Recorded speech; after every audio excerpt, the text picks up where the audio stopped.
5 साल बाद प्रधानमंत्री नरेंद्र मोदी और चीनी राष्ट्रपति शी जिनपिंग के बीच में क्या बातचीत हुई, बात करेंगे इस वीडियो में। हेलो, मैं हूं स्वर्ण और आप देख रहे हैं स्विच। हाल ही में प्रधानमंत्री नरेंद्र मोदी और चीनी राष्ट्रपति शी जिनपिंग ने रूस के कजान में ब्रिक्स समिट के दौरान 5 साल बाद एक दूसरे से मुलाकात की। ये बैठक लगभग 50 मिनट तक चली और इस दौरान प्रधानमंत्री नरेंद्र मोदी के साथ भारत के विदेश मंत्री एस जयशंकर और राष्ट्रीय सुरक्षा सलाहकार अजीत डोभाल भी मौजूद थे। ये मुलाकात न केवल भारत चीन के संबंधों के लिए बल्कि क्षेत्रीय और वैश्विक स्थिरता के लिए भी बहुत ज्यादा इंपॉर्टेंट मानी जा रही है। प्रधानमंत्री नरेंद्र मोदी ने अपनी मुलाकात की तस्वीरें जो थी वो सोशल मीडिया पर शेयर करते हुए कहा कि कजान में राष्ट्रपति शी जिनपिंग से मुलाकात हुई। भारत चीन के रिश्ते हमारे लोगों के लिए और क्षेत्रीय एवं वैश्विक शांति के लिए बहुत ज्यादा महत्वपूर्ण है। आपसी भरोसा और सम्मान ही हमारे संबंधों को मजबूती देगा। ये बयान इस बात को दर्शाता है कि दोनों नेता आपसी संबंधों को सुधारने और सहयोग को बढ़ावा देने के प्रति गंभीर हैं। मुलाकात के बाद चीन ने भी एक बयान जारी किया। चीन के विदेश मंत्रालय ने कहा कि दोनों देशों ने आपसी संपर्क और सहयोग बढ़ाने पर जोर दिया है।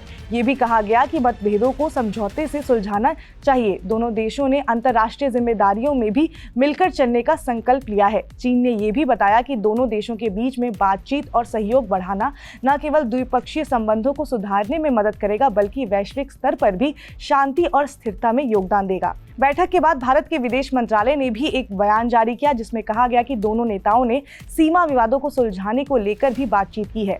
पिछले 3-4 सालों में भारत चीन के बीच में जो सीमा विवाद हैं वो भी काफी ज्यादा बढ़े हैं। प्रधानमंत्री नरेंद्र मोदी ने इस बैठक में ये भी कहा कि दोनों ही देशों के बीच में विवादों को सही तरीके से सुलझाने को लेकर भी बातचीत हुई है। उन्होंने शांति बनाए रखने पर भी जोर देते हुए कहा किसी भी स्थिति में शांति भंग नहीं होनी चाहिए। ये बात इस संदर्भ में भी महत्वपूर्ण है कि पिछले कुछ वर्षों में भारत और चीन के बीच में तनाव बढ़ा है और ऐसे में शांति बनाए रखना सबसे ज्यादा प्राथमिकता होनी चाहिए।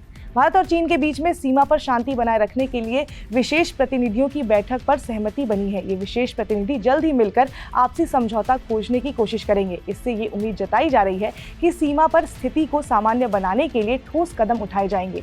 इसके साथ ही साथ विदेश मंत्री स्तर पर भी द्विपक्षीय संबंधों को फिर से पटरी पर लाने के लिए संवाद को आगे बढ़ाने का निर्णय लिया गया है। ये संवाद जो है भारत और चीन के बीच में विश्वास और सहयोग को बढ़ाने में महत्वपूर्ण भूमिका निभा सकता है। ये मुलाकात जो है भारत चीन के रिश्तों को मजबूती देने के लिए एक सकारात्मक कदम साबित हो सकता है।